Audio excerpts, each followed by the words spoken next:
എൻ്റെ പ്രിയപ്പെട്ടവരെ, നമ്മൾ ഉടമ്പടി ആരാധനയുടെ ഈ ശുശ്രൂഷയിലൂടെ എപ്പോഴും അന്വേഷിക്കുന്നത്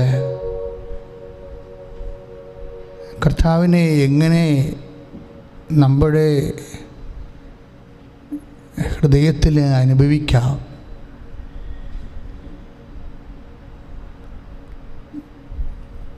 എങ്ങനെയാണ് നമ്മളുടെ ഈ പ്രത്യേക ഹൃദയഭാരത്തിൻ്റെ കാലത്ത് എങ്ങനെയാണ് നമ്മൾക്ക് ആ ജീവിത പ്രതിസന്ധിയിലേക്ക് ദൈവത്തെ എത്രയും വേഗം ഇടപെടുത്താം. ഇങ്ങനെയുള്ള കുറച്ച് ടെക്നിക്കലായിട്ടുള്ള വശങ്ങളാണ്, കുറച്ച് സാങ്കേതിക വിഷയങ്ങളാണ്, ആധ്യാത്മിക സാങ്കേതിക വിഷയങ്ങളെന്നാണ് ഞാനതിനെ പറയാൻ ആഗ്രഹിക്കുന്നത്. നമ്മൾ ഉടമ്പടിയിൽ അന്വേഷിക്കുന്നത് എന്താ കാരണം വെച്ച് കഴിഞ്ഞാൽ, ഉടമ്പടി തന്നെ ഒരു സാങ്കേതിക പ്രാർത്ഥനയാണ്, ടെക്നിക്കൽ പ്രെയറാണ്. നമ്മളതിൻ്റെ ഉടമ്പടി പുസ്തകത്തിൻ്റെ പേര് തന്നെ ഉടമ്പടി പദ്ധതിയും പ്രയോഗവുമെന്നാണ്. കാര്യം ഇറ്റ്സ് എ പ്രോജക്റ്റ്, അത് പദ്ധതിയാണ്. ഈ പദ്ധതിയുടെ വിസിബിലിറ്റി, അതിൻ്റെ ഫലപ്രാപ്തി, ആ ഫലപ്രാപ്തിയെ സ്വാധീനിക്കുന്ന ഘടകങ്ങൾ എന്തൊക്കെയാണ്? ദൈവാനുഭവത്തിൻ്റെ ഈ മേഖലകളിൽ നമുക്ക് മുമ്പേ സഞ്ചരിച്ചവരെ അനുവർത്തിച്ചിട്ടുള്ള മെത്തേഡുകൾ, രീതിശാസ്ത്രങ്ങൾ എന്തൊക്കെയാണ്? അങ്ങനെ ടെക്നിക്കലായിട്ടുള്ള സാങ്കേതികമായ ഒരു അന്വേഷണമാണ് എപ്പോഴും ഉടമ്പടി ധ്യാനത്തിൽ വരുന്നത്. നിങ്ങൾ അച്ഛന് വേണ്ടി പ്രാർത്ഥിക്കുക. കർത്താവായ ദൈവമേ, ഓൺലൈനിൽ പങ്കെടുക്കുന്ന എല്ലാ മക്കളെയും അങ്ങയുടെ തിരുസന്നിധിയിൽ സമർപ്പിക്കുന്നു. ഈ ആരാധന എവിടെയെല്ലാം ഇരുന്ന് കൂടുന്നുവോ, മീഡിയയിലെ എപ്പോഴെല്ലാം കൂടുന്നുവോ അപ്പോഴെല്ലാം അവർക്ക് അനുഭവം കിട്ടുന്ന വലിയ അഭിഷേകം ഞങ്ങൾക്ക് നൽകണമേ. കർത്താവേ, അങ്ങയുടെ അഭിഷിക്തനെ ഇപ്പോഴ് ആത്മാവിൽ സ്പർശിക്കണം. അനേകായിരങ്ങള് ഹൃദയം തകർന്ന് മനസ്സ് നുറുങ്ങി ജീവിതം വല്ലാത്ത അവസ്ഥയില് അതിജീവിക്കാൻ വേണ്ടി പരിശ്രമിക്കുമ്പോൾ അവർക്ക് കരുത്തായി അവർക്ക് തുണയായി അമ്മയുടെ മധ്യസ്ഥതയിൽ യേശുവിന്റെ ശക്തി അവരാഗ്രഹിക്കുന്ന ജീവിത മണ്ഡലങ്ങളിൽ ആരാധനയുടെ സ്വർഗീയ നിമിഷത്തിൽ അനുഭവിക്കുവാൻ ഇടയാക്കണമേ. ശ്രദ്ധിക്കട്ടെ.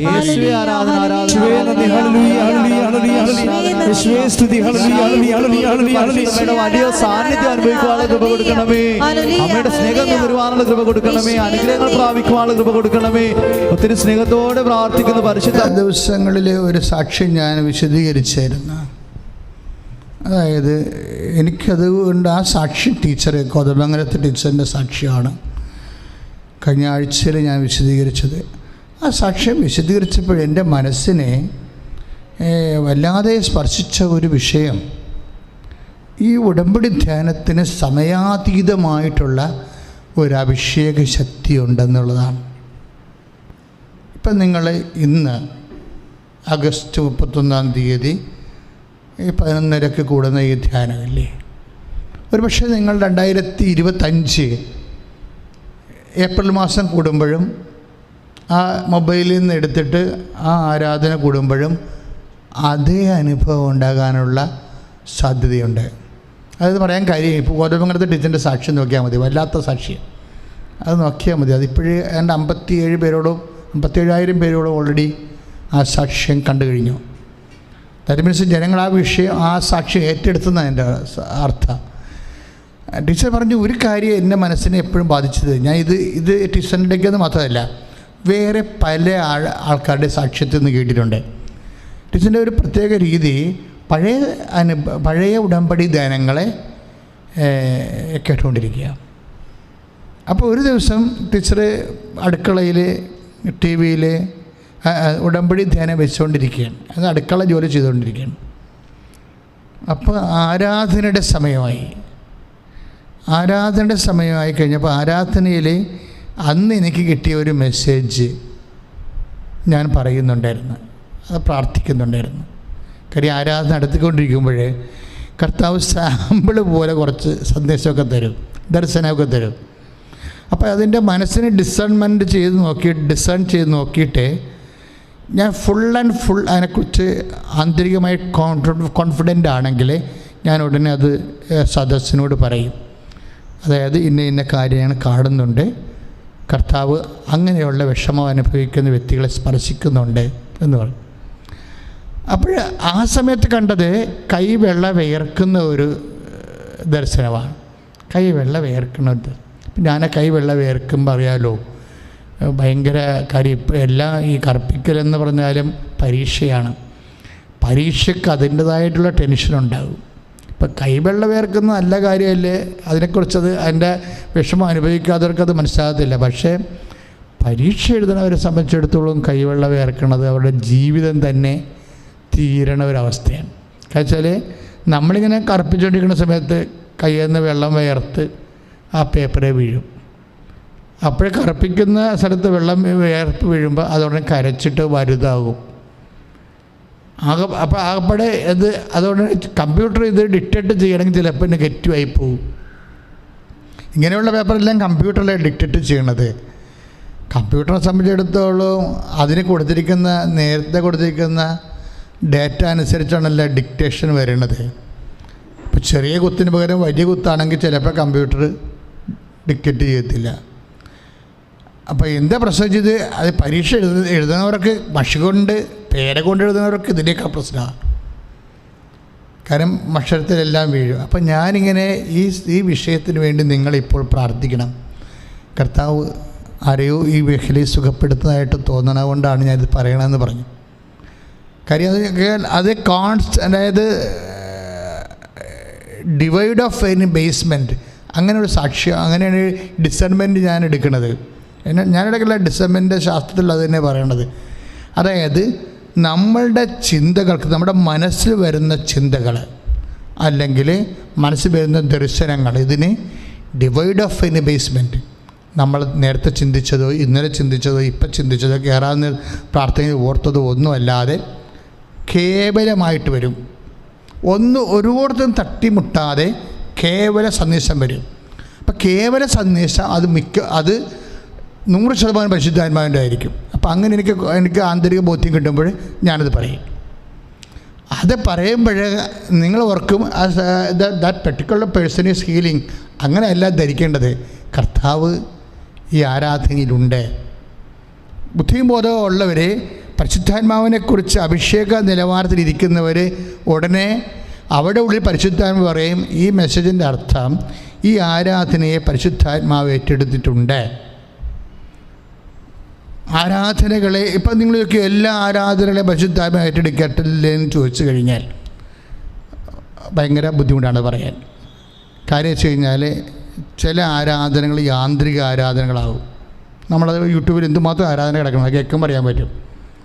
അത് ശ്രവണാഭിഷേകം എന്ന് പറഞ്ഞ് വേറെ വിഷയമുണ്ട്.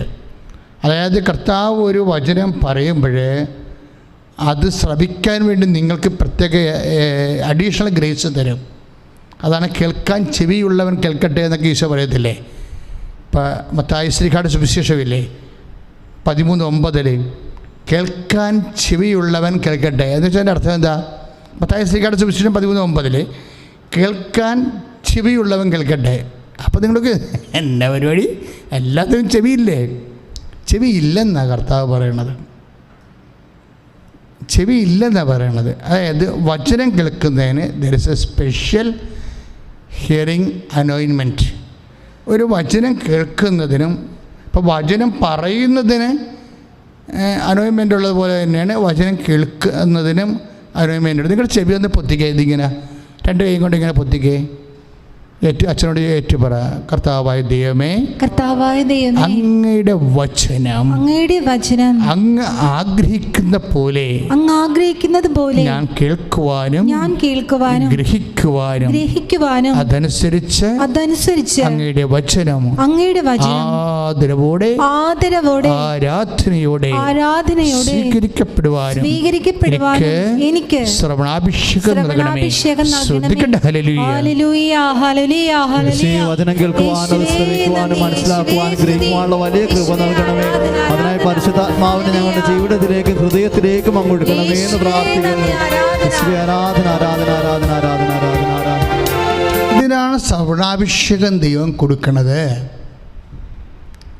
അഥവാ ശ്രവണാഭിഷേകം കൊടുത്തില്ലെങ്കിൽ എന്ത് സംഭവിക്കും? You will lost the discipleship. കർത്താവിൻ്റെ ശിഷ്യനായിരിക്കുക സാധ്യമല്ല. നാമമാത്രം അന്നാട് പുള്ളി ക്രിസ്ത്യാനിയാകാം, ഇല്ലേ? അതിന് കുഴപ്പമൊന്നുമില്ല. അന്നാട് പുള്ളി ക്രിസ്ത്യാനി എന്ന് പറഞ്ഞാൽ നാമമാത്രം ക്രിസ്ത്യാനിയാകാം, അതിന് കുഴപ്പമില്ല. വചനവും വായിക്കാം, അതിന് കുഴപ്പമില്ല.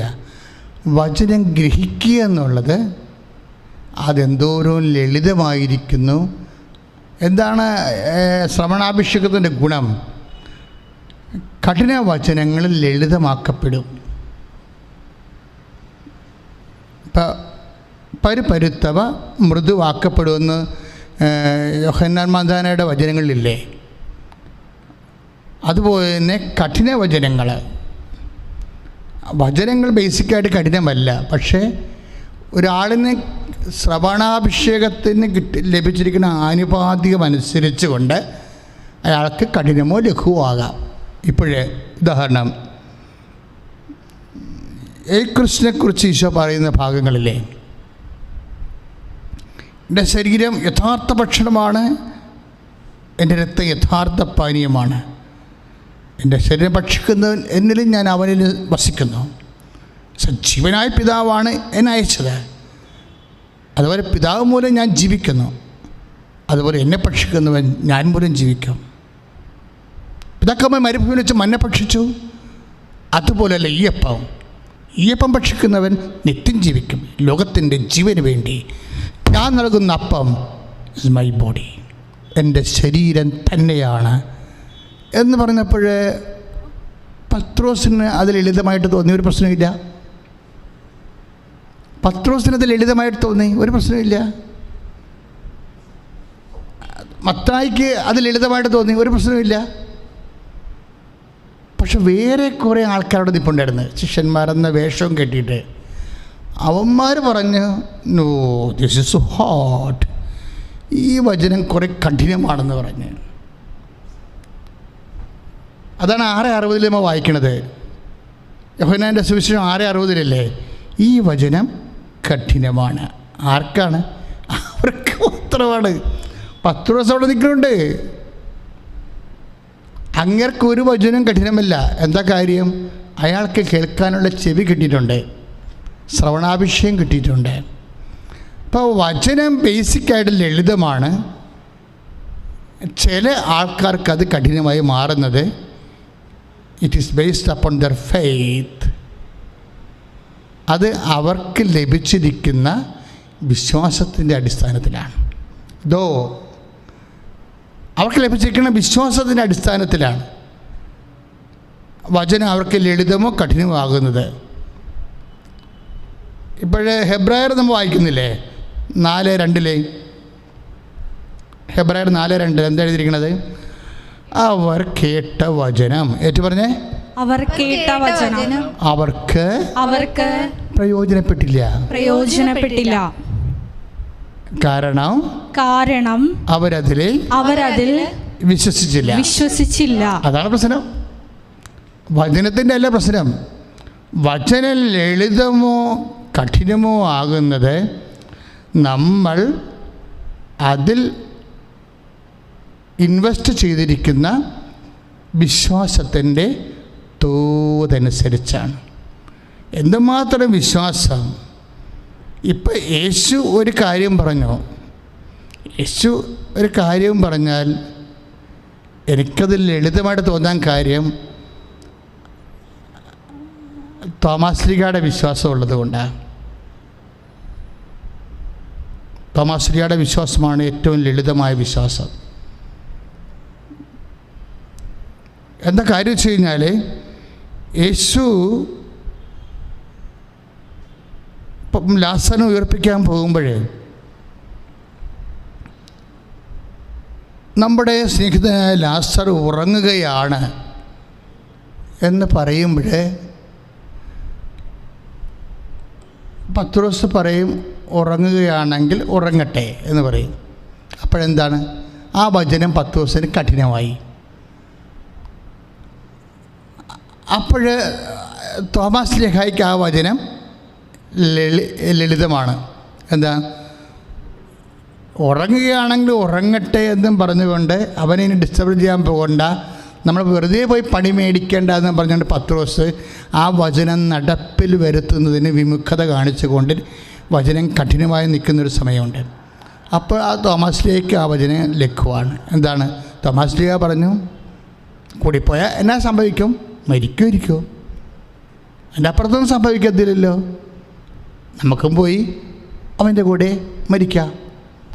അത് അപ്പോഴ് തോമാശ്ലീഹയ്ക്ക് വളരെ കഠിനമായൊരു വചനമാണ്, വളരെ ലഘുവായിരിക്കണത്.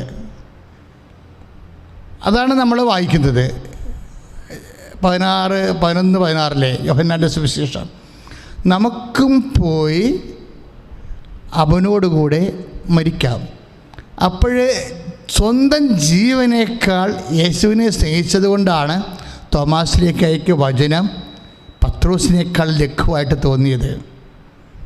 ദാറ്റ് മീൻസ് നിങ്ങൾക്ക് വചനം കഠിനമായി തോന്നലുണ്ടെങ്കിൽ it is differ according to the love and faith and hope you have with Jesus, towards Jesus. കർത്താവിൻ്റെ എന്നോടുള്ള സ്നേഹത്തോടും വിശ്വാസത്തോടും ഒപ്പമാണ് നമുക്ക് വചനം ലഘുവോ കഠിനവുമായി തീരണത്. ഇപ്പോൾ വചനത്തിൻ്റെ പ്രശ്നമല്ല ഇത്. പിന്നെ എന്തിൻ്റെ പ്രശ്നമാണ്? നമുക്ക് കർത്താവിനോടുള്ള സ്നേഹത്തിൻ്റെ കൂടുതലോ കുറവുമാണ് വിഷയം. നമുക്ക് കർത്താവിനോടുള്ള വിശ്വാസത്തിൻ്റെ കൂടുതലോ കുറവുമാണ് വിഷയം. ദാറ്റ് മീൻസ് കർത്താവിനുള്ള പ്രത്യാശയുടെ കൂടുതലോ കുറവോ. വിശ്വാസം അല്ല പ്രശ്നം. വിശ്വാസം എപ്പോഴും വരണത് ഒരു വ്യക്തിയോടാണ്. അല്ലെങ്കിൽ ഇപ്പം തന്നെ ഞാൻ ചില സമയത്ത് ഈ വചനം ചുവന്നുകൊണ്ട് പ്രസംഗിക്കാൻ കണ്ടിട്ടുണ്ട് നിങ്ങൾ. അല്ല, മനഃപൂർവ്വം ചുവക്കണമല്ല, പറഞ്ഞിരിക്കണതിൻ്റെ ഇടയിൽ ആവേശം കയറി തലവെച്ചുകൊണ്ടിരിക്കുന്നതാണ്. അതുപോലെ തന്നെ വചനം ആരാധനാക്രമത്തിലൊക്കെ വരുമ്പോൾ വചനം തലക്ക് മുകളിൽ പിടിച്ചുകൊണ്ട് തന്നെ കാണാം. ചിലപ്പോൾ ഓൾട്ടർ ബോയ്സ് പിടിക്കും, ചിലപ്പോൾ അച്ഛന്മാർ പിടിക്കും, ചിലപ്പോൾ മെത്രാന്മാർ പിടിക്കും. വചനം തലക്ക് മുകളിൽ പിടിക്കാം. വചനം തലയെ വെച്ചാലും തലക്ക് മുകളിൽ പിടിച്ചാലും നമ്മൾ അതിൽ വിശ്വസിക്കാത്തിടത്തോളം കാലം ഇത് വെറുതെ ഒരു കഥാപുസ്തകമാണ്. നമ്മൾ ഇതിൽ വിശ്വസിക്കാത്തിടത്തോളം കാലം ഇത് തലയെ വെച്ചിട്ടും കാര്യമില്ല, കക്ഷത്ത് വെച്ചിട്ടും കാര്യമില്ല. ഇത് വെറും കഥാപുസ്തകമാണ്. കാര്യം നമ്മൾ വിശ്വസിക്കുന്നത് ഈ പുസ്തകത്തിൽ എഴുതിയിട്ടുള്ള വാക്കുകളിലല്ല, ഈ വാക്കുകൾ പറഞ്ഞ ഒരു മനുഷ്യനിലാണ്. ഈ ഗോട്ടപ്പാൻ ഒക്കെ മനസ്സിലായോ? എന്നെ ശ്രദ്ധിക്കണം നിങ്ങൾ. അതായത് നമ്മൾ വിശ്വസിക്കണത് ഈ വചനം വായിക്കുമ്പോൾ ചില ആൾക്കാർ പറയും വചനം 1000 വട്ടം എഴുതാം, അല്ലെങ്കിൽ 10,000 വട്ടം വായിക്കാം. നിങ്ങൾ അതൊക്കെ ചെയ്യുമ്പോൾ അതിൻ്റെ ബേസ്മെൻ്റ് എന്താണ്? ഈ വചനം പറഞ്ഞു തന്ന ഒരാളിലുള്ള വിശ്വാസം, ഈ വചനം നമുക്ക് പറഞ്ഞു തന്ന ആളിലുള്ള ഒരു സ്നേഹം, ഈ വചനം നമുക്ക് പറഞ്ഞു തന്ന ആളിലുള്ള ഒരു പ്രത്യാശ, അത് നിലനിൽക്കുന്നിടത്തോളം കാലം മാത്രമേ നീ ഈ വചനം ഹോൾഡ് ചെയ്യുന്നത് കൊണ്ട് ഇത് ദൈവത്തിൻ്റെ വചനമായി നിനക്ക് അനുഭവപ്പെടത്തുള്ളൂ. അതിൻ്റെ അർത്ഥം എന്താണ്? കർത്താവിലുള്ള വിശ്വാസം, കർത്താവിലുള്ള സ്നേഹം, കർത്താവിലുള്ള പ്രത്യാശ, ഇതാണ് വചനത്തേക്കാൾ പ്രധാനപ്പെട്ടത്. നമ്മളെഴുതുന്ന ബൈബിളിനേക്കാൾ പ്രധാനപ്പെട്ടത് എന്താ? ആ ആ ബൈബിളിൻ്റെ വാക്കുകൾ നമുക്ക് പറഞ്ഞു തന്ന വ്യക്തിയിലുള്ള നമ്മുടെ വിശ്വാസം. ആ വിശ്വാസമാണ് വചനത്തിലുള്ള വിശ്വാസം എന്ന് പറയണത്. ഇപ്പം ചില ആൾക്കാർക്ക് വിചാരിക്കും ഈ പുസ്തകത്തിലുള്ള വിശ്വാസമാണെന്ന്. പുസ്തകത്തിലുള്ള വിശ്വാസമല്ല. ഈ പുസ്തകത്തിലെ വചനങ്ങൾ സ്പെൽ ഔട്ട് ചെയ്ത ആളുണ്ട്. ആ സ്പെൽ ഔട്ട് ചെയ്ത വ്യക്തിയിലുള്ള, ദാറ്റ് മീൻസ് ബേസിക്കലി അവർ faith is faith in a person, not in a word. നമ്മുടെ വിശ്വാസം എന്ന് പറയുന്നത് ഒരു വ്യക്തിയിലാണ്. ആരിലാണ്? പിതാവ്, പുത്രൻ, പരിശുദ്ധാത്മാവ് ഒരുമിച്ച് വസിക്കുന്ന പിതാവായ കർത്താവായ യേശുക്രിസ്തുവിലുള്ള വിശ്വാസമാണ്. കർത്താവ് യേശുക്രിസ്തുവിന്റെ സ്നേഹമാണ്. ഹെബ്രായർ എന്താണ് അങ്ങനെ പറയണത്? അവർ കേട്ട വചനം അവർക്ക് പ്രയോജനപ്പെട്ടില്ല, അവരതിൽ വിശ്വസിച്ചില്ല എന്ന് 4:2 എന്താ പറയണത്? അവർ കേട്ട വചനം അവർക്ക് പ്രയോജനപ്പെടണമെങ്കിൽ ആ വചനം പറഞ്ഞ ആളെ വിശ്വസിക്കണം. തോമാസ് ലീഗയ്ക്ക് വചനം ലഘുവായി തോന്നിയത് എന്താ കാരണം? തോമാസ് ലീഗയ്ക്ക് അത്ര ഇഷ്ടമായിരുന്നു ഈശോനോട്. അതാണ് പ്രശ്നം. നമുക്ക് വചനം ലഘുവായി തോന്നണമെങ്കിൽ പത്രോസിന് ആ സമയത്ത് കഠിനമായി തോന്നി. കാര്യം എന്താണ്? കഴിഞ്ഞ ആഴ്ച സ്വർഗ്ഗസ്ഥനായ പിതാവ് എന്ന പ്രാർത്ഥന പഠിപ്പിച്ചപ്പോൾ അവിടെ നിന്ന് എറിയാൻ കല്ലുകളെടുത്താണ്. അതുകൊണ്ട് വേണം നമ്മൾ ബethനിയിൽ നിന്ന് ബെത്ലഹേമിൽ വന്ന് താമസിക്കുന്നത്. ഇനിയിപ്പോൾ ലാസർ മരിച്ചു എന്നും പറഞ്ഞ് അങ്ങോട്ട് ചെന്ന് കഴിഞ്ഞാൽ ആ പഴയ കല്ലുമ്പറയ്ക്ക് വെച്ചിരിക്കുന്ന കക്ഷികൾ നമ്മളെ കൈകാര്യം ചെയ്യും. അതുകൊണ്ട് ഉറങ്ങണം, ഉറങ്ങട്ടെ, അവൻ സുഖം പ്രാപിച്ചു കൊള്ളും. അല്ല, അവൻ മരിച്ചുപോയി എന്ന് ഈശോ പറയും. ഞാൻ അവിടെ ഇല്ലാതിരുന്നതിന് നിങ്ങളെ പ്രതി ഞാൻ ദൈവത്തിന് നന്ദി പറയുന്നു. എന്താ കാര്യം? വിശ്വാസത്തിൻ്റെ ഒരു പാഠം പഠിപ്പിക്കുക. ഞാൻ അവിടെ ഇല്ലാതിരുന്നതിന് നിങ്ങളെ പ്രതി ഞാൻ ദൈവത്തിന് നന്ദി പറയുന്നു. എന്താണ് കാര്യം? വിശ്വാസത്തിൻ്റെ ഒരു പാഠം പഠിപ്പിക്കുക. എന്താണ് വിശ്വാസത്തിൻ്റെ പാഠം? അതാരെയാണ് ആദ്യം പഠിപ്പിച്ചത്? അത് പഠിപ്പിച്ചത്, വിശ്വാസത്തിൻ്റെ ഒരു പാഠം പഠിപ്പിച്ചത്, ആദ്യം പഠിപ്പിച്ചത് ആരെയാണ്? അപ്പോസ്തലന്മാരല്ല, ഒരു ചേട്ടത്തിനെയാണ് പഠിപ്പിച്ചത്. ഞാൻ അവിടെ ഇല്ലാതിരുന്നതിന് നിങ്ങളെ പ്രതി ഞാൻ ദൈവത്തിന് നന്ദി പറയുന്നു. എന്താ അങ്ങനെ പറയാൻ കാരണം? ഞാൻ അവിടെ ഇല്ലാതിരുന്നത് കൊണ്ട് ഈശോയ്ക്ക് വിശ്വാസത്തിൻ്റെ ഒരു പാഠം പഠിപ്പിക്കാൻ കഴിയും. ഉണ്ടായിരുന്നെങ്കിൽ പറ്റത്തില്ലായിരുന്നു, ലാസർ മരിക്കത്തില്ലായിരുന്നു. മറിയവും മാർത്തായും അത് പറയുന്നുണ്ട്, കർത്താവ് നീ ഇവിടെ ഉണ്ടായിരുന്നെങ്കിൽ അവൻ എൻ്റെ സഹോദരൻ മരിക്കില്ലായിരുന്നു. അപ്പോൾ വിശ്വാസത്തിൻ്റെ പാഠമില്ല. അപ്പം ചില സമയത്ത് കർത്താവ് ഇല്ലാതിരിക്കുന്നതാണ് നല്ലത്. എപ്പോഴും കർത്താവ് ഉണ്ടായിരിക്കണത് അത്ര നല്ലുള്ള കാര്യമല്ല. മനസ്സിലായില്ലേ? ഇപ്പം നീ പ്രാർത്ഥിക്കുന്നു, ഞാൻ പ്രാർത്ഥിച്ചിട്ട് ദൈവം കേൾക്കണില്ല, ദൈവം ഇല്ല, ദാറ്റ്സ് ഓക്കെ, ക്ലിയർ. അപ്പോഴും കർത്താവ് എന്താ പറയണത്? ഞാൻ ഇപ്പോൾ നിൻ്റെ ജീവിതത്തിൽ ഇവിടെ ആബ്സെൻ്റ് ആയിരിക്കണത് നിന്നെ പ്രതി ഞാൻ എൻ്റെ പിതാവിന് നന്ദി പറയുന്നു. എന്താ? വിശ്വാസത്തിൻ്റെ ഒരു പാഠം നീ ഇതിലൂടെ പഠിക്കും. ശ്രുതികട ഹല്ലേലൂയ, ഹല്ലേലൂയ, ഹല്ലേലൂയ. വിശ്വാസത്തിന്റെ പാഠങ്ങൾ ഞങ്ങളെ പഠിപ്പിക്കണമേ. പൂർണ്ണമായുള്ള വിശ്വാസം, ഹൃദയത്തിൽ അടിയുറച്ച വിശ്വാസം ഞങ്ങൾക്ക് നൽകണമേ. യേശുവേ, ആരാധന, ആരാധന, ആരാധന, ആരാധന, ആരാധന ഉണ്ടായിരിക്കട്ടെ. പരിശുദ്ധ പരമദിവ്യകാരുണ്യത്തിന് നേരവും ആരാധനയും സ്തുതിയും പുകഴ്ചയും ഉണ്ടായിരിക്കട്ടെ. പരിശുദ്ധ പരമദിവ്യകാരുണ്യത്തിന് നേരവും ആരാധനയും സ്തുതിയും പുകഴ്ചയും ഉണ്ടായിരിക്കട്ടെ. എൻ്റെ മക്കളെ, ഈ വിഷയം വളരെ ശ്രദ്ധയോടെ കേൾക്കേണ്ടതാണ്. അതായത് ഒരേ സമയത്ത് തന്നെ പറയുന്ന വചനങ്ങൾ ഒരേ സമയം തന്നെ അടുത്ത് നിൽക്കുന്ന 2 ശിഷ്യന്മാർക്ക് 2 എക്സ്പീരിയൻസാണ്. ഒരാൾക്ക് വചനം കഠിനമാകുന്നു. അതാണ് 11:15 നമ്മൾ കാണുന്നത്. ഗുരു, ഇപ്പോൾ തന്നെ യഹൂദ നിന്നെ കല്ലെറിയാൻ പോകുന്നു, വീണ്ടും നീ അങ്ങോട്ട് പോവുകയാണോ എന്ന് ചോദിച്ചുകൊണ്ട് പിൻകാലിട്ട് നിൽക്കുന്ന പത്രോസിന് ആ വചനം കഠിനമാണ്. 6:60 അനുസരിച്ചുകൊണ്ട് കഠിനമാണ്. അപ്പോഴും തന്നെ അത് കേട്ടുകൊടുന്ന തോമസിന് ആ വചനം ലഘുവാകും. തോമസ് എന്താ പറയണത്? 11:16 നമുക്കും പോയി അവൻ്റെ കൂടെ മരിക്കാം. ദാറ്റ് മീൻസ് കൂടുതലൊരു മനുഷ്യൻ സംഭവിക്കാൻ സാധ്യതയുള്ള മരണമാണ്. മരണം പോലും സെൻറ്റ് തോമസിന് ലഘുവാണ്. അതുകൊണ്ട് കർത്താവിൻ്റെ വചനവും ലഘുവാണ്.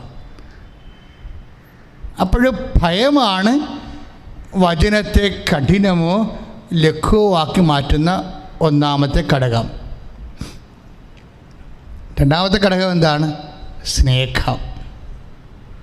സ്നേഹമാണ് വചനത്തെ ലഘുവോ കഠിനമോ ആക്കി മാറ്റുന്ന അടുത്ത ഘടകം. ഒരു വ്യക്തി, വിശ്വാസി എപ്പോഴും ശ്രദ്ധിക്കേണ്ട കാര്യം, എന്തോ ഒരു ദൈവത്തോട് എനിക്ക് സ്നേഹമുണ്ട്, എന്തോടോ വചനം നിവൃത്തിയാക്കുന്നതിലുള്ള ഭയം എനിക്ക് മാറിയിട്ടുണ്ട്. നിങ്ങൾ ദൈവത്തോട് പ്രാർത്ഥിക്കേണ്ട രണ്ട് കാര്യങ്ങളുണ്ട്. അതായത്, ഒന്ന് ഭയം മാറണം. ഭയം മാറിയാലേ വചനം ലഘുവാകത്തുള്ളൂ. പിന്നെ എന്താ? സ്നേഹം കൂടണം. സ്നേഹം കൂടിയാലേ വചനം ലഘുവാകത്തുള്ളൂ. ഇപ്പോഴും നമ്മൾ നേരത്തെ ഒരു സുവിശേഷ പ്രഭാഷണത്തിൽ കേട്ടതാണ്, ഞാൻ തന്നെ പറഞ്ഞതാണ് ഈ വേദിയിൽ. എന്താണ്? അധ്വാനിക്കുന്നവനെ ഭാരം വഹിക്കുന്നവനെ എൻ്റെ അടുക്ക വരിക. ഇപ്പം ഭാരം വഹിക്കുന്നവനുണ്ട് അല്ലേ? ഭാരം വഹിക്കുന്നത് ഓരോരോ ജീവിത അവസ്ഥകൾ കൊണ്ട് മനുഷ്യന് ഭാരമുണ്ടാകാം. സാമ്പത്തികമാകാം, ശാരീരിക രോഗം കൊണ്ട് ശാരീരികമാകാം, കുടുംബത്തിൻ്റെ ഭാരോടമ്പടി നടക്കാത്തത് കൊണ്ട് മാനസികമാകാം. ഇങ്ങനെ വ്യത്യസ്തങ്ങളായ ഭാരം, ഇങ്ങനെ വ്യത്യസ്തങ്ങളായ ഭാരം മനുഷ്യന് ഉണ്ടാകുമെന്ന് ഈശോയ്ക്കറിയാം. നമ്മൾ 11:18 പോകും, 28 പോകത്തില്ലേ? മത്തായിയുടെ സുവിശേഷം 11:28, 29 വചനങ്ങൾ വരുമ്പോൾ, അധ്വാനിക്കുന്നവനെ ഭാരം വഹിക്കുന്നവനെ എൻ്റെ അടുത്ത് വരിക. എന്തിനാണ്? ഞാൻ നിങ്ങളെ ആശ്വസിപ്പിക്കാം. യേശുവിൻ്റെ അടുത്ത് നമ്മൾ ചെല്ലണം. എന്തിനാണ്? ആശ്വാസം പ്രാപിക്കാൻ വേണ്ടിയാണ് നമ്മൾ ചെല്ലണത്. അത് വ്യക്തമാണത്, അതിൻ്റെ യാതൊരു തെറ്റുമില്ല. പക്ഷേ ഈ ആശ്വാസം നമ്മൾ എങ്ങനെയാണ് പ്രാപിക്കണത്? ഞാൻ ശാന്തശീലനാണ്, വിനീത ഹൃദയനാണ്. രണ്ട് കാര്യങ്ങളാണ് ഈശോ പറയണത് അല്ലേ? ശാന്തശീലൻ എന്ന് വെച്ചാൽ എനിക്ക് വ്യഗ്രതയില്ല. ഇപ്പം ഞാൻ IELTS തോറ്റു. ഇപ്പം കഴിഞ്ഞ ദിവസങ്ങളിലൊരു സാക്ഷ്യം കിടക്കണമെന്ന് വെച്ച് കഴിഞ്ഞാൽ രസകരമായ സാക്ഷ്യമാണ്. എനിക്ക് ആ കൊച്ചിൻ്റെ ഈ ദിവസങ്ങളിൽ ഇന്നലെ ഇട്ട സാക്ഷ്യമാണ്. ആ മോളുടെ ഒരു പാലായിലൊരു മോളാണ്. അവളുടെ വണ്ടി സ്കൂട്ടർ ഓടിക്കുമ്പോൾ കാറിട്ട് ചെന്നിടിച്ച്, സ്കൂട്ടർ കാറിൽ ചെന്നിടിച്ച് കൈ ഒടിഞ്ഞ് പ്ലാസ്റ്റർ ഇട്ട്. പക്ഷേ IELTS ഡേറ്റ് എടുത്തതായിരുന്നു. അപ്പോഴേ എഴുതാൻ പാടാണ്, അല്ലെങ്കിൽ കറുപ്പിക്കാൻ പാടാണ്, കൈ കണക്കി ഒന്നും ചെയ്യാൻ പറ്റണില്ല, റീഡ് ചെയ്യാൻ പറ്റണില്ല, അങ്ങനെ കുറേ പ്രശ്നങ്ങൾ അവർക്ക്. അവർ പറയണ ഇതാണ്, എങ്കിലും അവർക്ക് ഭാരമാണത് അല്ലേ? രോഗം ഒരു ഭാരമാണ്, രോഗം ഒരു ഭാരമാണ്. പക്ഷേ ഉടമ്പടി ചെയ്തതിൻ്റെ വെളിച്ചത്തിൽ, കാര്യം ഉടമ്പടി നമ്മൾ ദൈവമായിട്ടാണ് ചെയ്യണത്. അപ്പോൾ പരിശുദ്ധ അമ്മ വഴിയാണ് നമ്മൾ ഈശോയോട് ഉടമ്പടി ചെയ്തിരിക്കുന്നത്. കാരണം പുറപ്പാട് 33:14 അനുസരിച്ച് കൊണ്ട് ഉടമ്പടി ചെയ്യുന്ന വ്യക്തികളുടെ കൂടെ ദൈവം സഞ്ചരിക്കും. അപ്പോൾ ഈശോ തന്നെ പറയും, നിങ്ങൾ ന്യായാധിപന്മാരുടെ മുമ്പിൽ ഹാജരാക്കപ്പെടും. പല വിഷയങ്ങളൊക്കെ നമ്മൾ ചെയ്യേണ്ടി വരും. കോടതിയിൽ പോകേണ്ടി വരും അല്ലേ? ബാങ്കിൽ പോകേണ്ടി വരും. കാര്യം അവൻ നമുക്ക് ലോണിന് നമ്മുടെ കടങ്ങൾ ജപ്തി ചെയ്യാൻ വെക്കുമ്പോൾ നമ്മൾ 1 ടൈം സെറ്റിൽമെൻറ്റ് നമ്മുടെ വിളിക്കുമ്പോൾ 1 ടൈം സെറ്റിൽമെൻറ്റ് കാശ് പോലും നമ്മുടെ ഉണ്ടാകത്തില്ല. അപ്പോൾ നമ്മളവിടെ ചെല്ലുമ്പോൾ അവരിങ്ങനെ ഭയങ്കരമായിട്ടൊക്കെ അത് നാളെ അടുത്ത ആഴ്ച ലേലത്തിൽ വിൽക്കുകയാണ്, ഒന്നും പറയേണ്ട കാര്യമില്ല എന്നൊക്കെ പറഞ്ഞാൽ നമ്മളിങ്ങനെ വിഷമിച്ച് പോകും. അപ്പോൾ ഇങ്ങനെ ഓരോ സ്ഥലങ്ങളിൽ നമ്മൾ ഹാജരാക്കപ്പെടും.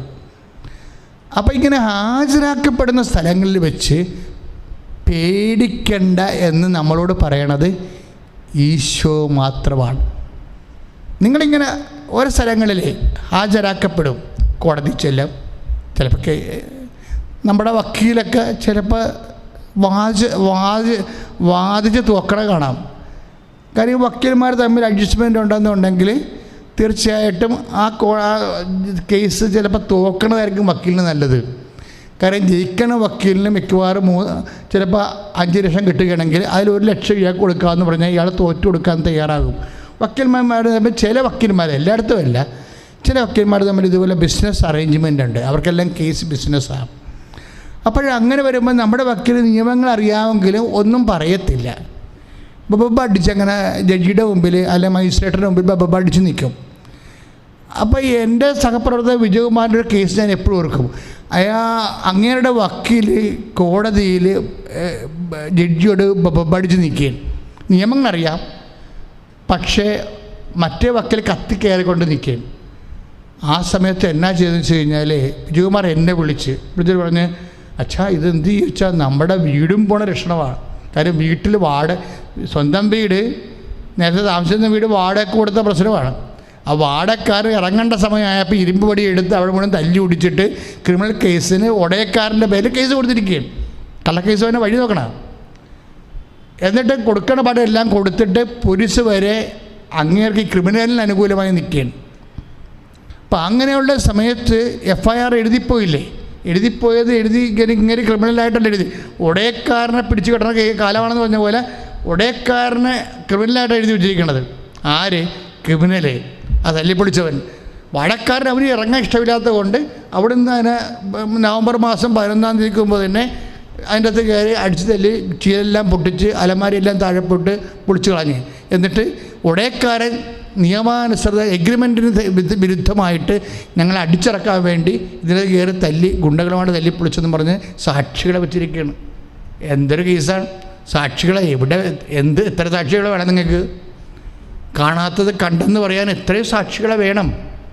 അപ്പോൾ ഇതുപോലെ ഉള്ളൊരു അവസ്ഥയാണ്. അപ്പോൾ നമ്മൾ കൊടുത്ത കേസ് കൊടുത്തിരിക്കുന്ന വക്കീലും അവിടെ നിന്നുകൊണ്ട് ജപ അടിച്ച് നിൽക്കുന്ന സമയമാണ്. അപ്പോൾ വിജയകുമാർ എന്നെ വിളിച്ചു, അച്ഛാ എന്ത് ചെയ്യുമെന്ന് പറഞ്ഞു. ഞാൻ പറഞ്ഞു, നിങ്ങളിപ്പോൾ എന്താ ചെയ്തുകൊണ്ടിരിക്കണമെന്ന് ചോദിച്ചു. കാര്യം എനിക്കറിയാം ഇങ്ങനെ എന്താ ചെയ്യണമെന്ന്. അങ്ങനെ ഒരു മരത്തിൻ്റെ ജപമാല എലിക്കൊണ്ടിരിക്കണം. മരത്തിൻ്റെ ജപമാല പുള്ളി ഉപയോഗിക്കുന്നത്. അപ്പോൾ ഒരു മരത്തിൻ്റെ ജപമാല കോടതിയുടെ വാതിക്കെ എന്നുകൊണ്ട് മരത്തിൻ്റെ ജപമാല ചൊല്ലിക്കൊണ്ട് നിൽക്കുകയാണ്, മരത്തിൻ്റെ മണിയുള്ള.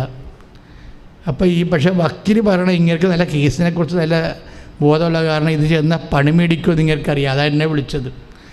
അപ്പോഴും ഞാൻ പറഞ്ഞു, മാതാവിനോട് പറ, ചെന്ന് ജഡ്ജിയെടുത്ത് നിൽക്കാൻ പറയാൻ പറഞ്ഞു. അപ്പോൾ അമ്മയുടെ പ്രശ്നം നമുക്കറിയാം. അമ്മ സഞ്ചാരി മാതാവാണ്.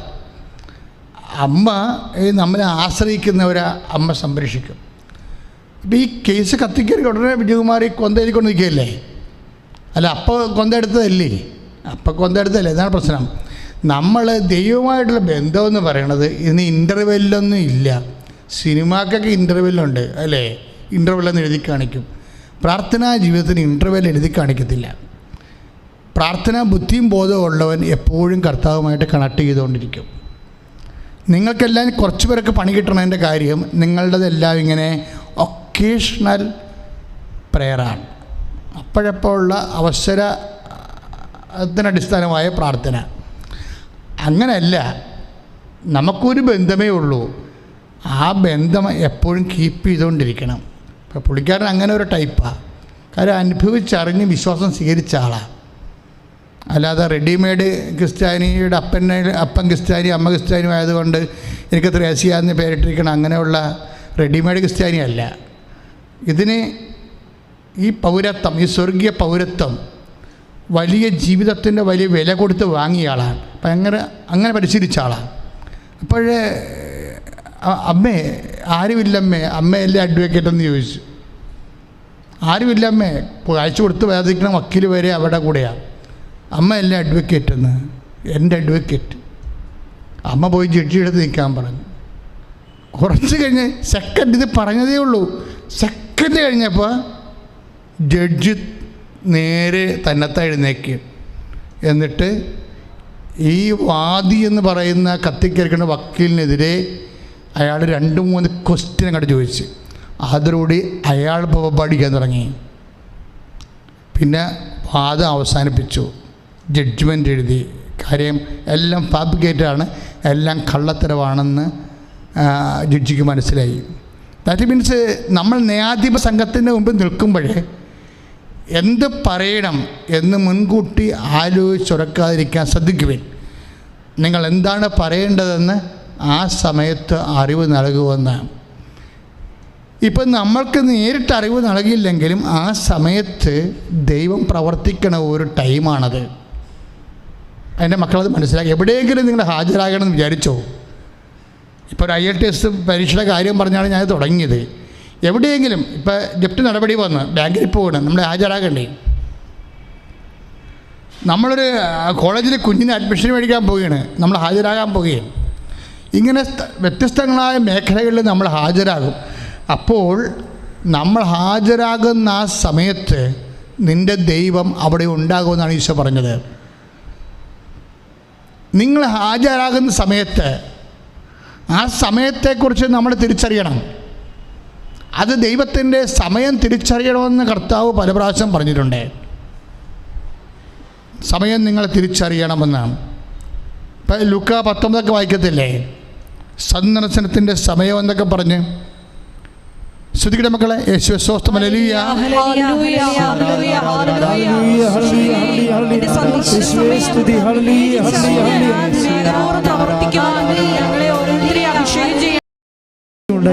വിശുദ്ധ ലൂക്കായുടെ സുവിശേഷം 12-ാം അധ്യായം 11-ാമത്തെ വാക്യം. വിശുദ്ധ ലൂക്കാ സുവിശേഷം 12:11. അതിൻ്റെ കൂടെ 12 ഉണ്ട്, 12 ഉണ്ട്.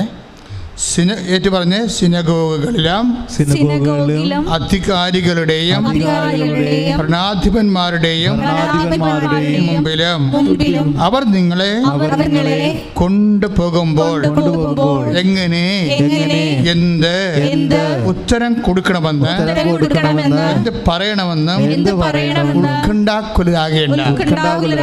എന്താണ് പറയേണ്ടതെന്ന് ആ സമയത്ത് പരിശുദ്ധാത്മാവ് നിങ്ങളെ പഠിപ്പിക്കും. ഇതാണ് ഇങ്ങനെ ഒരു സമയമുണ്ടാകും. ഈ സമയം എന്ന് വെച്ചാൽ നിങ്ങൾ ഇപ്പം ജപ്തി നടപടി ബാങ്കിൽ വിളിപ്പിക്കപ്പെട്ടിരിക്കുന്ന സമയം, അല്ലെങ്കിൽ കോടതി കേസ്, അല്ലെങ്കിൽ നമ്മൾ സ്ഥലം കൊടുക്കാൻ പോകുന്നു, അല്ലെങ്കിൽ വാങ്ങാൻ പോകുന്നു, അത് ക്ലയൻറ്റുമായി നമ്മൾ സംസാരിക്കുന്ന സമയം.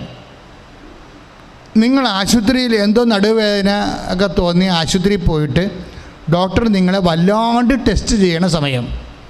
സാധാരണ ടെസ്റ്റ് ഡോക്ടർമാരുടെ ടെസ്റ്റ് അറിയാവില്ല. കണ്ണിൽ നിന്നൊക്കെ ഇങ്ങനെ ഇതൊക്കെ എടുത്ത് മാറ്റി രക്തം ഉണ്ടോയെന്ന് നോക്കി, കയ്യെ പിടിച്ചൊക്കെ നോക്കി. ചില സമയത്ത് ഡോക്ടർ അവിടെ നിന്ന് എഴുന്നേക്കും, എന്നിട്ട് കിടക്കാൻ പറയും നിങ്ങളോട്. വലിയ പൊക്കമുണ്ടെങ്കിൽ കിടക്കാൻ പറയും. അതൊരു സമയമാണ്, ഒരു 1.5 സമയം. എന്നിട്ട് കൈയൊക്കെ വെച്ചിട്ട് ഇങ്ങനെ മുട്ടിയൊക്കെ നോക്കും. എന്നിട്ട് പ്രഷർ പലതരത്തിൽ നോക്കും. എന്നിട്ട് അപ്പം നിങ്ങളെന്ത് ചെയ്യും? ഡോക്ടറിൻ്റെ മുഖത്തേക്ക് നോക്കും. വല്ല പരിപാടി ആയാ കർത്താവേ എന്ന് ഓർത്തും. ഇതൊരു സമയമാണ്. ഇങ്ങനെ മനുഷ്യൻ്റെ ജീവിതത്തിൽ വ്യത്യസ്തങ്ങളായ സമയം, ഇതാണ് ആ സമയം എന്ന് പറയുന്നത്. അതാണ് ലൂക്ക 12:12.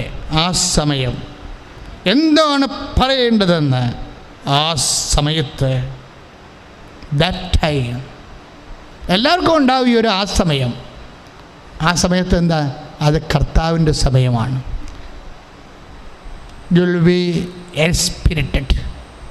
കർത്താവിൻ്റെ ആത്മാവ് നിറയേണ്ട ദൈവപൈതലേ, നീ ഒരു വിശ്വാസിയാണെങ്കിൽ നിൻ്റെ ജീവിതം ഉത്സവമാണ്. എന്താ കാര്യം? വിശ്വാസിയുടെ അവകാശവും ഓഹരിയും കർത്താവിൻ്റെ വചനവും ആ വചനത്തിലുള്ള വാഗ്ദാനവും അത് നിറവേറ്റുന്ന പരിശുദ്ധാത്മാവാണ്. സ്തുതിക്കട്ടെ. ഹല്ലേലൂയ.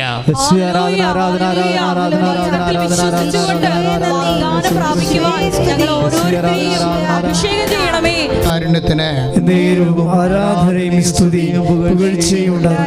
ദാറ്റ് ടൈം, ആ സമയം.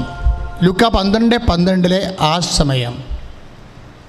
അതിൽ ചില സമയത്ത് പരിശുദ്ധാത്മാവും പ്രവർത്തിക്കാം, ചിലപ്പോൾ ദുഷ്ടാരൂപിയും പ്രവർത്തിക്കാം. The one and A particular same time. ചിലപ്പോൾ അതിൽ പരിശുദ്ധാത്മാവ് പ്രവർത്തിക്കും, ചില സമയത്ത് അതിൽ ദുഷ്ടാരൂപി പ്രവർത്തിക്കും. എങ്ങനെയാണത്?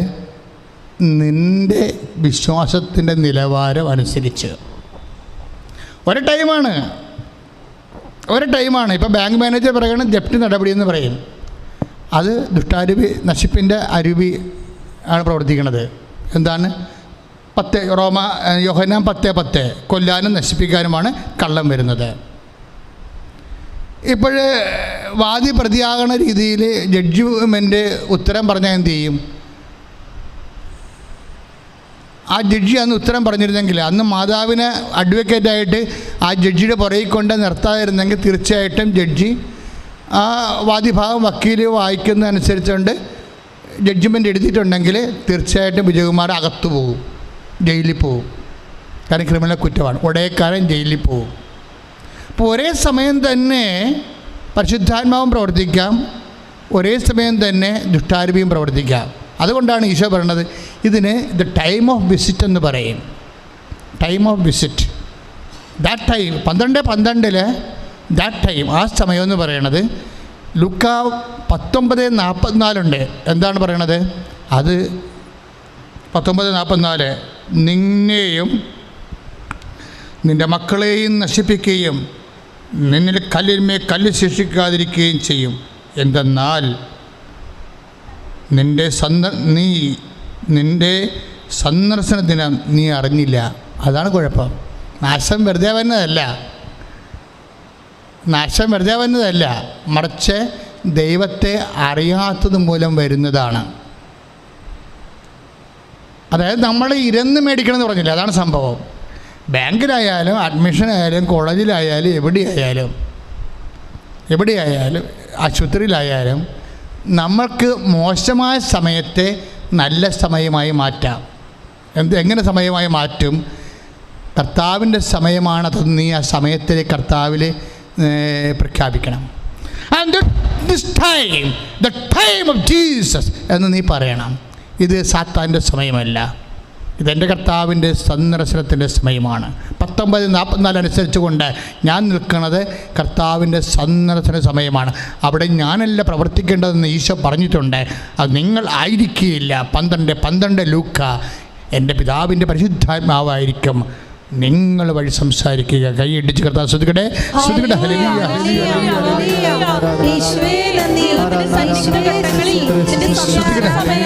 ഈ സമയം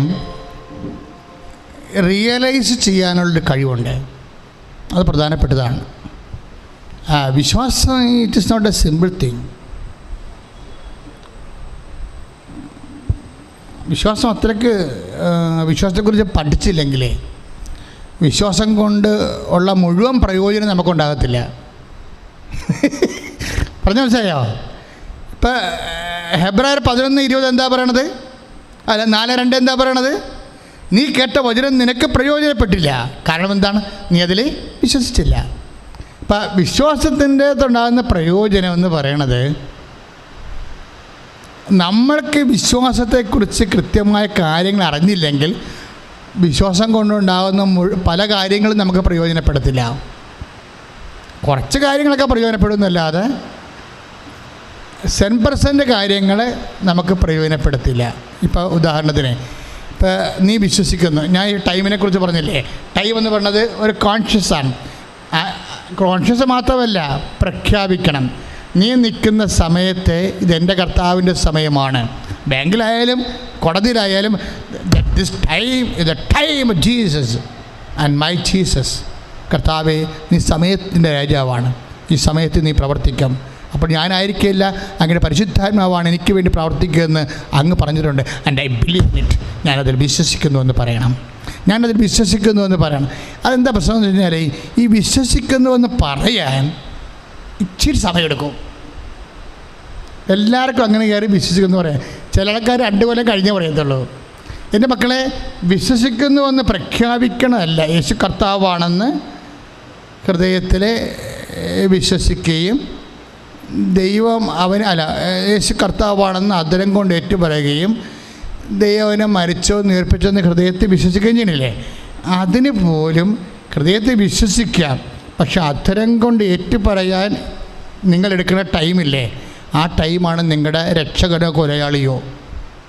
ആ ടൈം ഈസ് ഒരു പക്ഷേ നിങ്ങൾ എടുക്കണ സമയം, അതൊന്നെങ്കിൽ നിങ്ങളെ ഒരു വിശ്വാസം പ്രഖ്യാപിക്കാൻ, റോമ 10:9 അനുസരിച്ച് വിശ്വാസം പ്രഖ്യാപിക്കാൻ നിങ്ങളെടുക്കണ സമയം, എടുക്കണ സ്പാൻ ഓഫ് ടൈം, ആ സ്പാൻ ഓഫ് ടൈമാണ് നിങ്ങളുടെ രക്ഷകനോ കൊലയാളിയുമായിട്ട് വർക്കൗട്ട് ചെയ്യുക. ഒരു ഉദാഹരണം പറയാം. ഇപ്പോഴ് ലാസർ മരിച്ചു. നമ്മൾ നാട്ടുകാർ പറഞ്ഞ പോലെ പശുവും ചത്തു, മോരിലെ പുളിയും കെട്ടു. മത്തായിയുടെയും മറിയത്തിൻ്റെയും കുടുംബത്തിൽ യഹൂദന്മാർ എന്ന് വഴിയാൻ വണ്ണം ആശ്വസിപ്പിച്ചുകൊണ്ടിരിക്കുകയാണ്. മർത്താവും മറിയ ഇവരുടെ ആശ്വാസം എല്ലാം കേട്ട് അങ്ങനെ നിലയം പിടിച്ച് അകത്തിരിക്കുകയാണ്. ഇതൊരു ടൈമാണ്, നശിപ്പിൻ്റെ ഒരു ടൈമാണ്. അവർ വന്ന് എന്തെല്ലാം കാര്യങ്ങളൊക്കെ പറയുന്നുണ്ടാവും.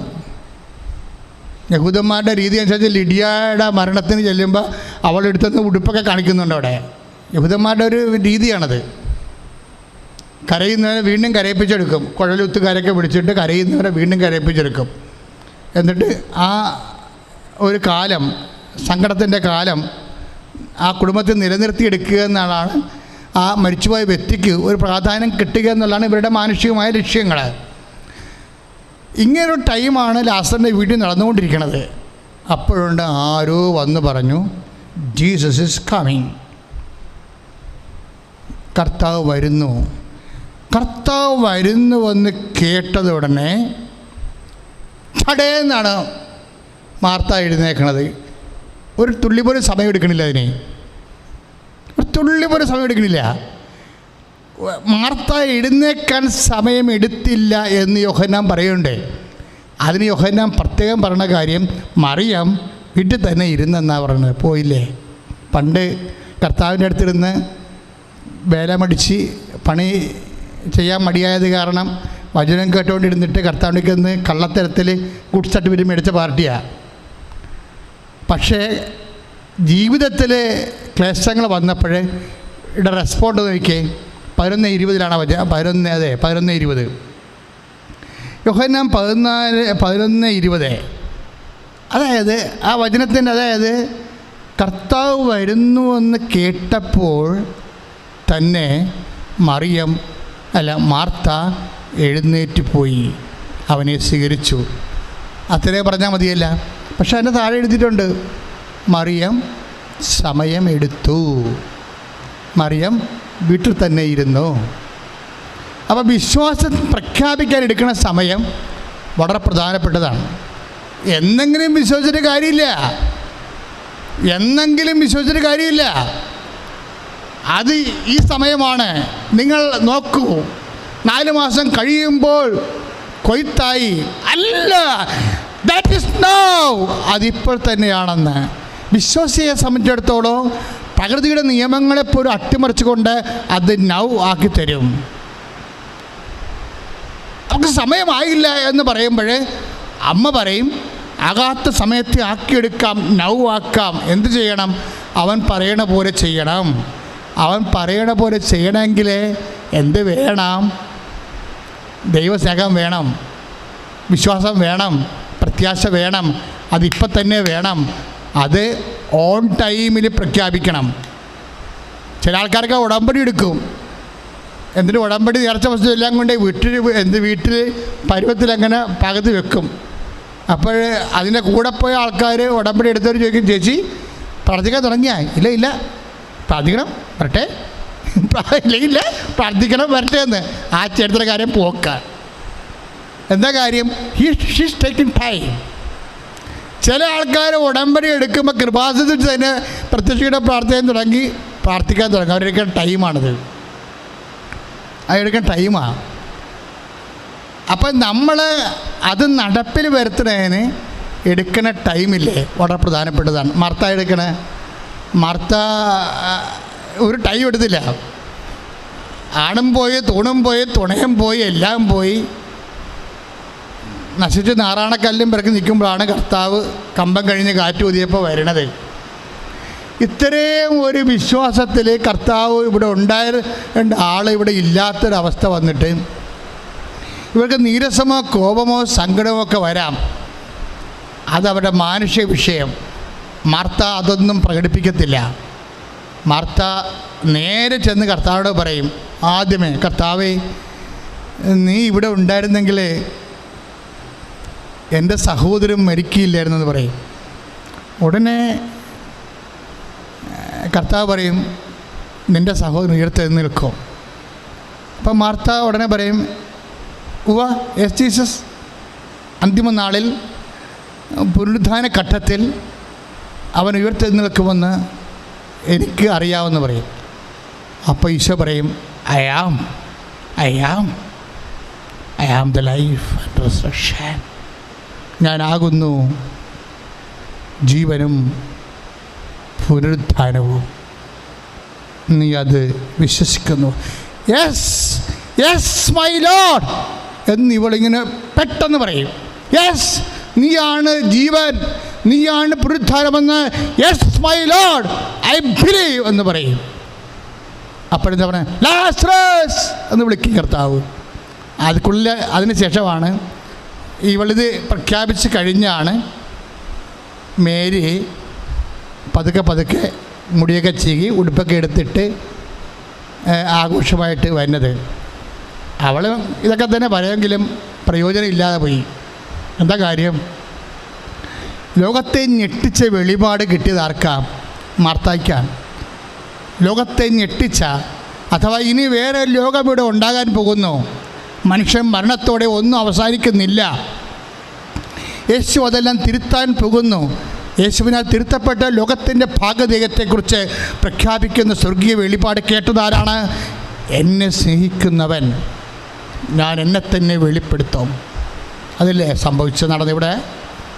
എന്നെ സ്നേഹിക്കുന്നവനെ ഞാൻ എന്നെ തന്നെ വെളിപ്പെടുത്തും. ആരാണ് സ്നേഹിച്ചത്? മാർത്ത.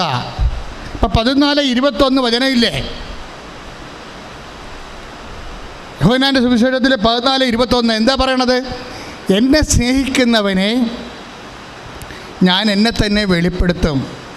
ആർക്കാണ് വെളിപ്പെടുത്തിയത്? മറിയത്തിനാണോ മാർത്തായ്ക്കാണോ? മാർത്തായ്ക്കാണ് വെളിപ്പെടുത്തിയത്. എന്താ കാര്യം? അധികം സ്നേഹിക്കുന്നവരെ. അതായത് നിങ്ങൾ ഒരു വിഷയം വിശ്വാസത്തിലെടുക്കുന്ന സമയം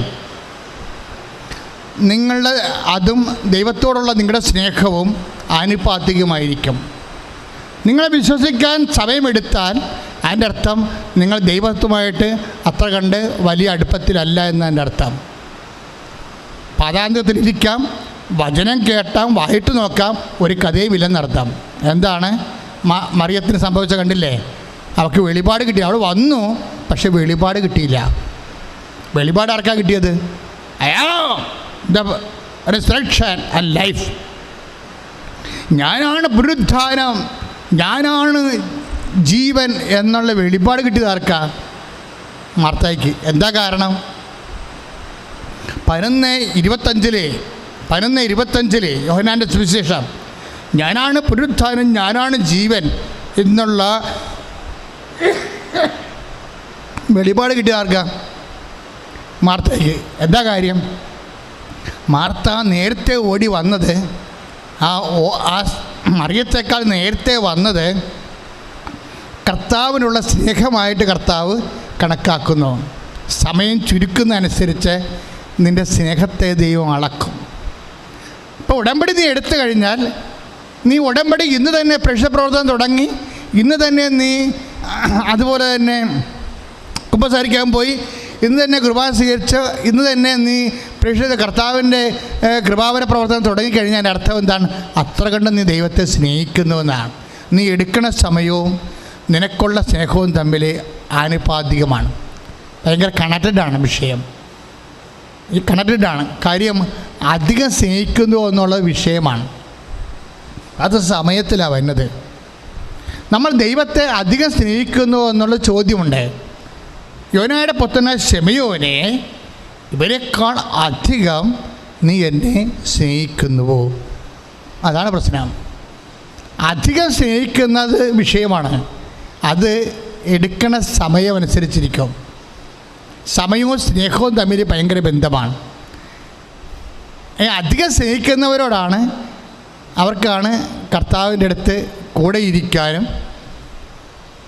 കർത്താവിൻ്റെ ചുമതലയുള്ളതും താക്കോല് കിട്ടണതും അധികാരം കിട്ടണതും ഒക്കെ. ഒന്ന് ശ്രദ്ധിക്കട്ടെ മക്കളെ. യേശു സ്വസ്ഥം. ഹല്ലേലൂയ. വചനം വിശ്വസിച്ച് അതിവേഗം നടപ്പിൽ വരുത്തുവാൻ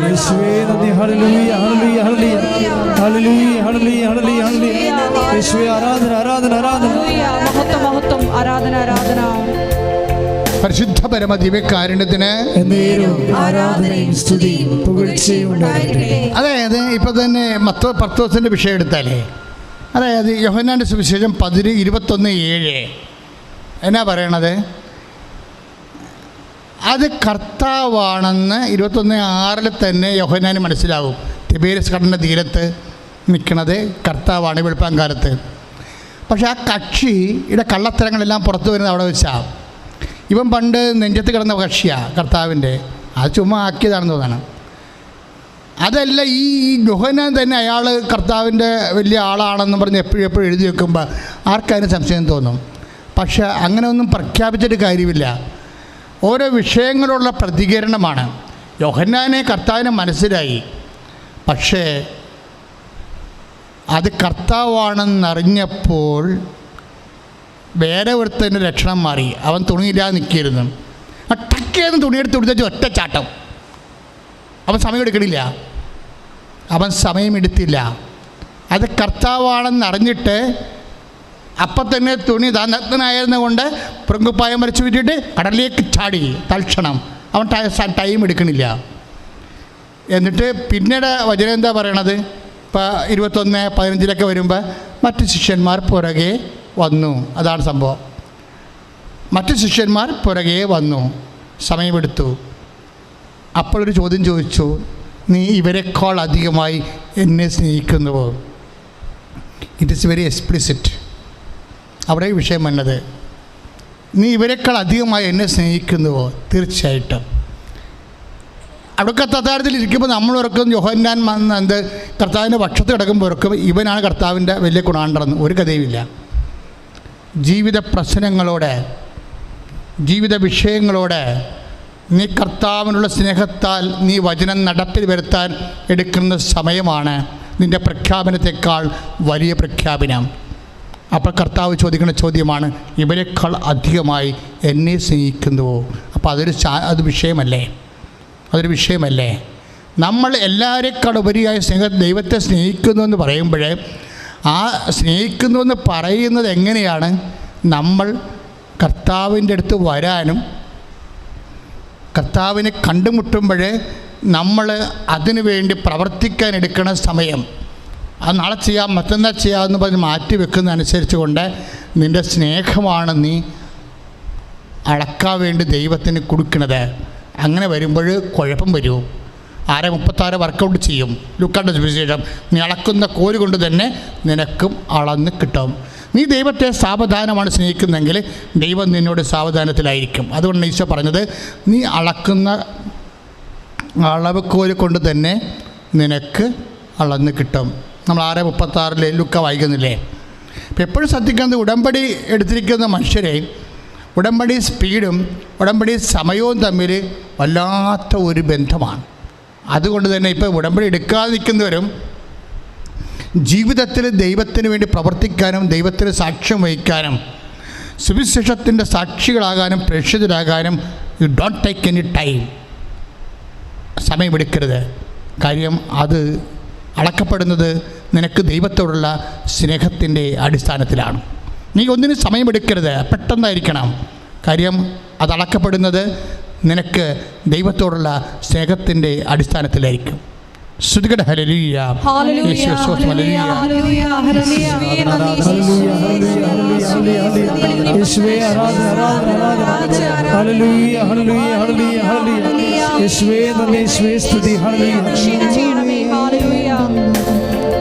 പരമദിവ്യകാരുണ്യത്തിന് ആരാധനയും സ്തുതിയും പുകഴ്ചയും ഉണ്ടാകട്ടെ. എല്ലാവരും എഴുന്നേൽക്കുക. യൂട്യൂബിലൊക്കെ ധ്യാനം കൂടുന്നവരെ എഴുന്നേറ്റ് നിൽക്കുക. രോഗസൗഖ്യ പ്രാർത്ഥനയുടെ സമയമാണ്.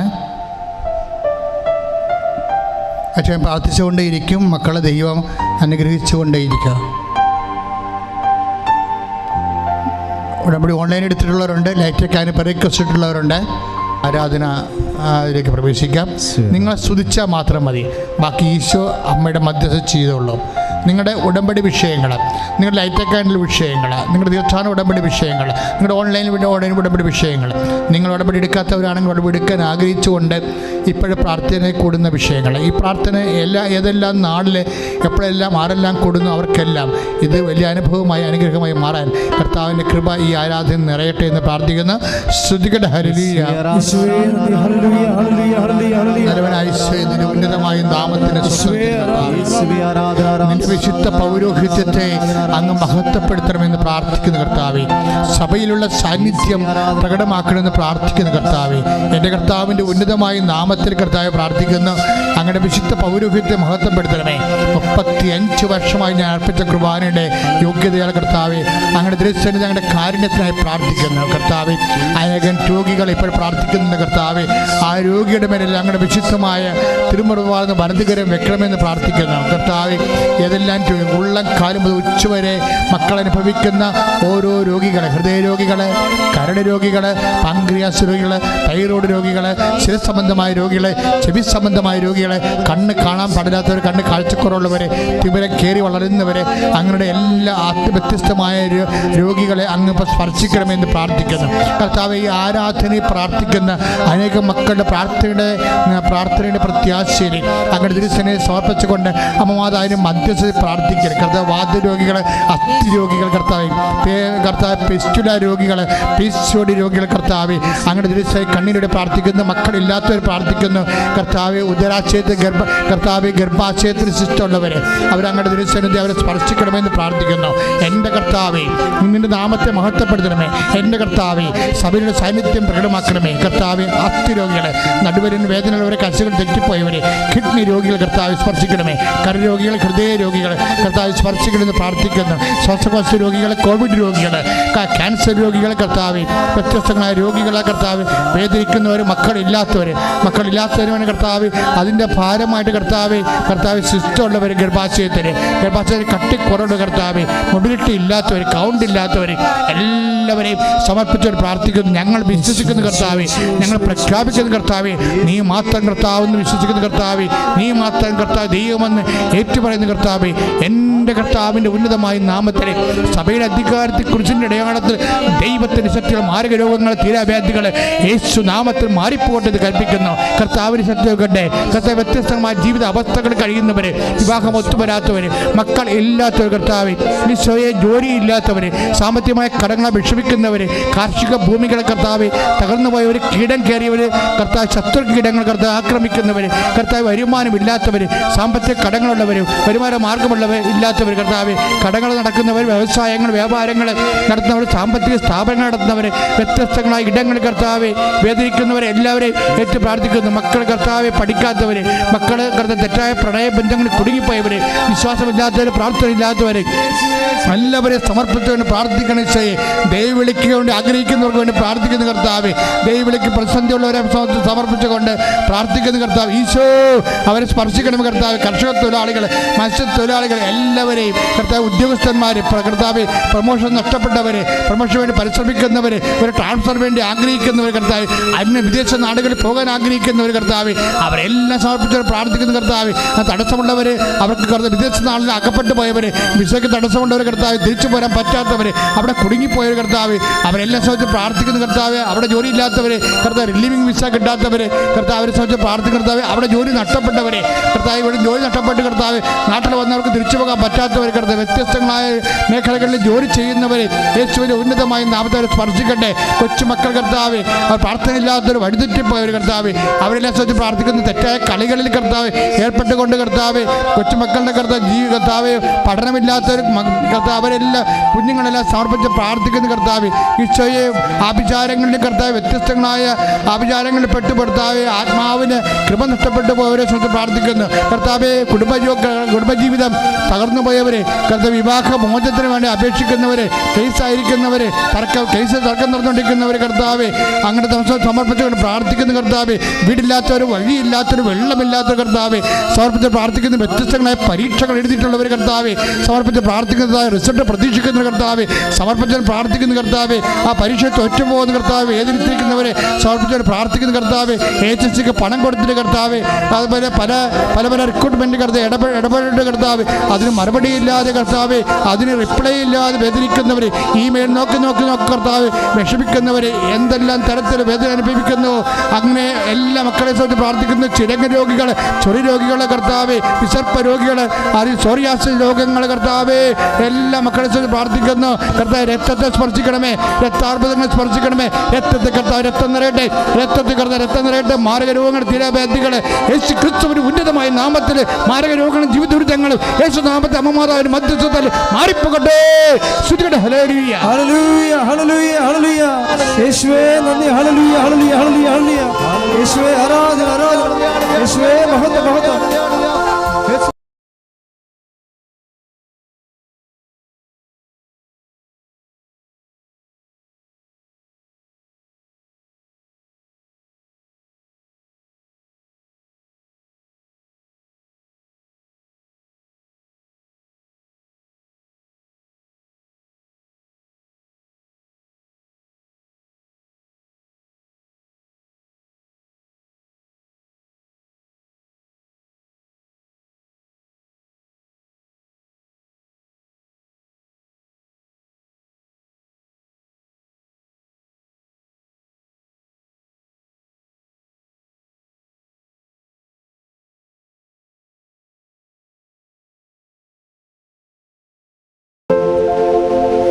പരിശുദ്ധ